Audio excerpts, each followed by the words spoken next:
Hey guys, John here, and sorry this is a bit late. I was supposed to try to get FIFA 17 earlier. The demo didn't work. Given up on it now. But anyways, welcome to Backlash. There was matchups last night. I'm going to give you guys the results, and of course I also watched the pay-per-view myself. Instead of giving like an in-depth of what's going to happen with the matches, similar to what I did with SmackDown, I believe this week, and NXT, I think. I'm just going to be doing some major spots from the match that was notable, and the winner and what I think of the match. So let's not waste any time here. Let's get straight into this with the first pre-show match. And it was the only pre-show match. Baron Corbin versus Apollo Crews. Let's get into that. So up first was Baron Corbin versus Apollo Crews. BC versus AC. It was a good start to the night. Good match between the two. It again was a pre-show, so none really to be said. But Corbin was doing some pretty good stuff in this match. I was pretty impressed with him. Cruz hit Samoa drop on the outside, which was mad.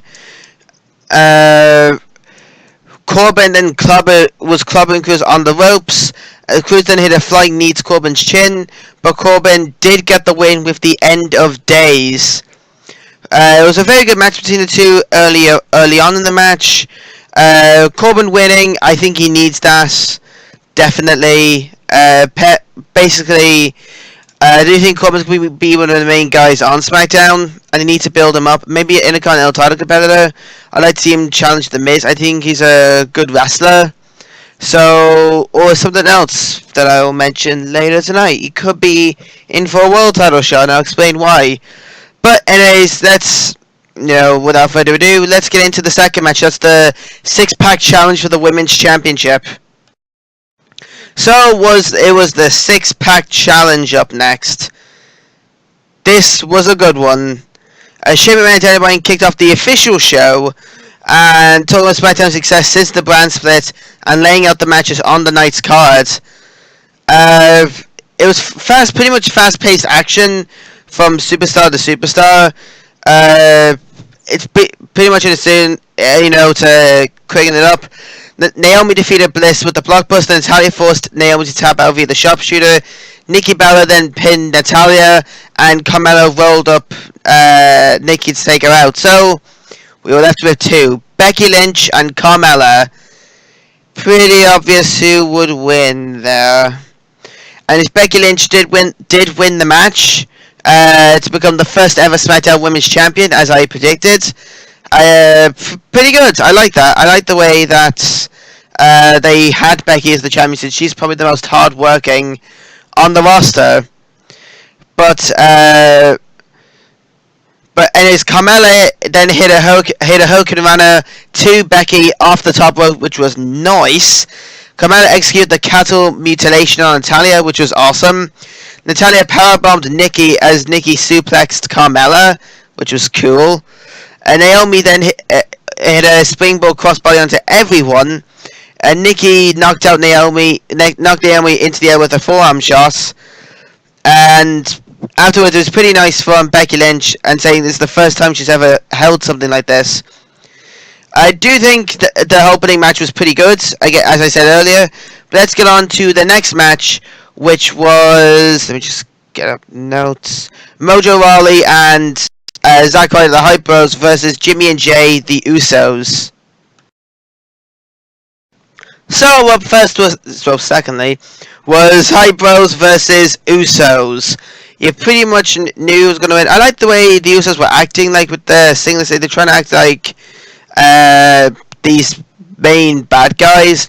Jimmy and Jay did win the match via pinfall after attacking Zack Ryder's knee.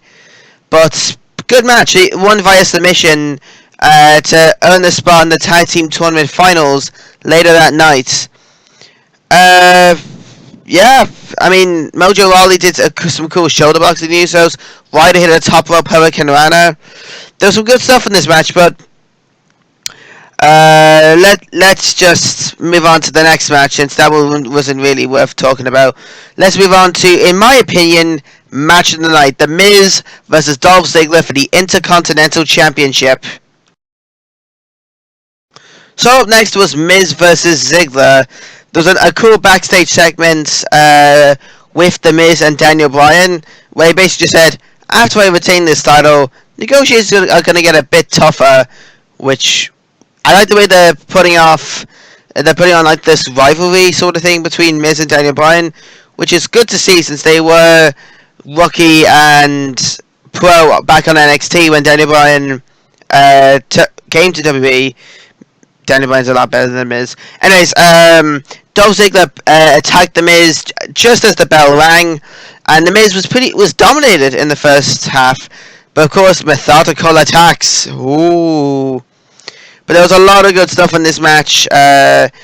He seemed to be attacking Ziggler's knee, and he did one of Daniel Bryan's moves and mocked the yes chant, which was funny. I love that.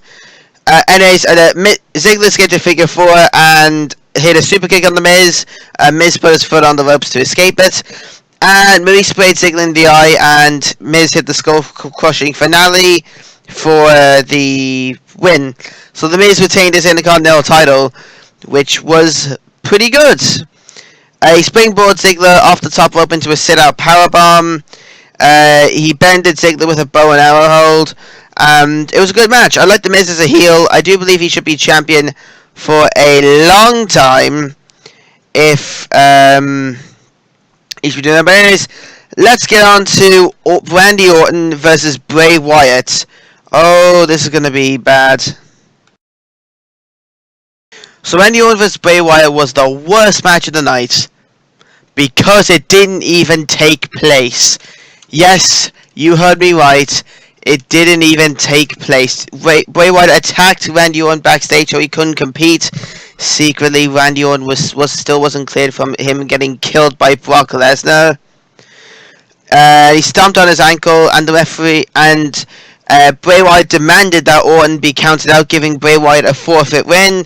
And Kane emerged in his place for a no-holds-barred. Kane was battering Bray Wyatt. He didn't even look, Bray Wyatt didn't even look like he could do something. Then a steel chair got involved. Then he started to dominate a bit after getting DDT'd on it. Lovely. Great to keep up with those brain injuries, WWE. And Randy Orton hit an RKO from out of nowhere and gave Kane the pinfall. So Kane bet Bray Wyatt in a match. Oh, God. I mean, what else is there to say, really? What else is there to say?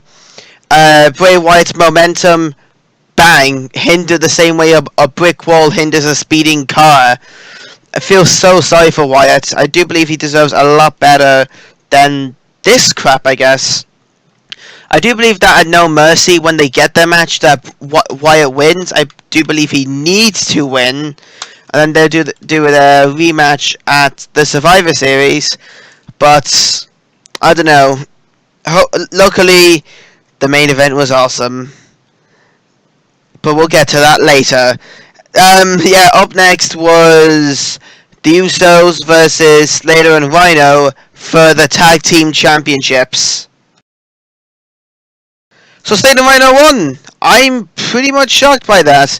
I do think they'd get their sort of thing, keep on going, like the running gag. But I was so happy. Heath Slater and Rhino gained an early advantage. The Usos then started to derail their foes and started to destroy Heath Slater. But then he tagged in the Man Beast. But Slater tagged himself in trying to play hero. That didn't work. But Rhino luckily tagged himself back in. Spear, well, the gore, I should say. 1, 2, 3. Slater and Rhino win via pinfall, and Slater slid over him to nab the win. Fans were chanting, "Let's go Slater," and all that stuff. The Usos then double-plexed Slater in the ring, into the ring post, which was mad. And then Slater said that we're getting a double wide Belua. It was nice to see his, him dedicating it to his kids. Heath Slater winning it in 2016. Who knew? and it's mad as well. Hopefully he gets a big push now. Although I'd hope that his push doesn't get halted. I'm looking at you, John Cena. But anyways, let's get into the main event. AJ Styles versus Dean Ambrose for the WWE title. Right, I'm just going to say this right off the bat because I know I'm going to say it later. I love AJ Styles' attire at this thing. It reminds me a lot of his Bullet Club days over in New Japan. Not that I watched New Japan, but it reminded me of it. AJ focused on Ambrose's neck. Good idea, working up for the Styles Clash, which can break your neck. Well done there. Ambrose then started to fight back with a lot of high-risk moves. Styles then started to zero in on the legs and all that. And afterwards, with all this, there was a... so like Styles threw Ambrose into the referee. He hit a low blow on Ambrose and then hit a Styles Clash for the win. Styles is the WWE Champion. Say that again. Styles is the WWE Champion. Mr. TNA is Mr. WWE. I think now he's the first person in history to win Ring of Honor, New Japan, TNA, and WWE Gold, which is mental. Some of the cool moments from this match: Ambrose flung Styles into the rope, which was mad.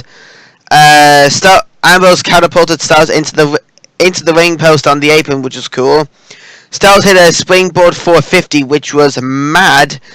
And Ambrose leaped off the announce table into the stands to go after him. It was an awesome match. I really have to say that. Well done to Ambrose and Styles. Commiserations to Ambrose. His title reign was awesome. I expect a rematch between the two at No Mercy. But it was a great pay-per-view. Well, live special. Great way to open it up. Beat that Raw. Anyways, that's it for this video. Love you guys, enjoy, subscribe if you're new, and I'll see you later. Take care.